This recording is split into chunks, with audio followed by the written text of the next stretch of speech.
안녕하세요. 인본병원 부천 상동점 최덕현 대표 원장입니다.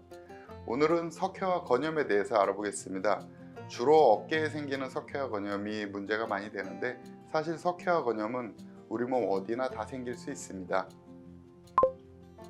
힘줄 주변에 퇴행성 변화로 생긴 변성 부위에 석회가 침착하면서 주변에 극심한 염증과 통증을 동반하게 되는 질환입니다.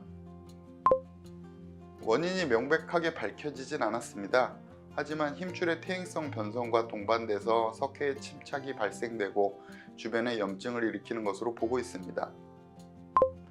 증상만으로 진단을 내리기에는 석회의 침착 부위 및 크기, 염증의 정도에 따라서 증상이 다양하게 나타나기 때문에 특별한 감별점이 있는 것은 아닙니다. 무증상의 석회가 있기도 하고 증상이 매우 심한 석회가 있기도 합니다.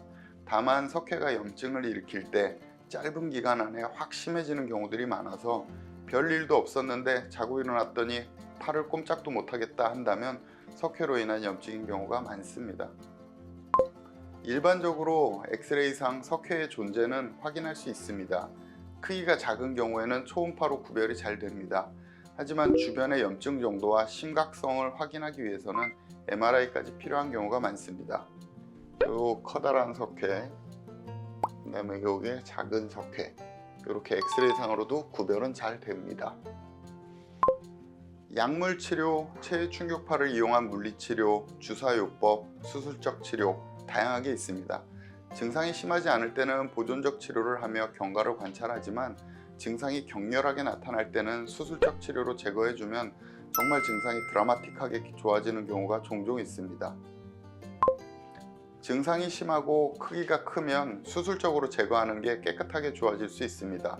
실제로 수술이라는 과정이 부담스러운 건 사실이나 관절경을 이용해서 제거하기 때문에 큰 무리는 없으며 수술 후 결과가 매우 좋습니다. 현재 통증으로 많이 힘들어 하시는 분들한테는 적극적인 치료를 권유합니다. 관절경을 이용한 수술 외에도 초음파를 보면서 터뜨린다든지 주사기로 흡입해낸다든지 하는 방법도 있습니다만 위치에 따라 불가능한 부위도 있고 깨끗하게 제거하기 어려운 경우도 있는 등 한계도 명확합니다. 만성염증으로 인한 주변 힘줄에 또 다른 변성을 초래하기도 합니다. 그래서 지연 파열 같은 경우가 오기도 하지요. 없던 상태에서도 생겼는데 또 생기지 말라는 법은 없습니다. 다만 깨끗하게 제거된다면 재발 확률은 그리 높지 않습니다. 명확한 예방법은 없습니다. 다만 건강한 힘줄 상태를 유지하기 위해서 해야 되는 꾸준한 스트레칭이 좋을 것 같습니다. 지금까지 인본병원 부천 상동점 최덕현 대표 원장이었습니다. 감사합니다.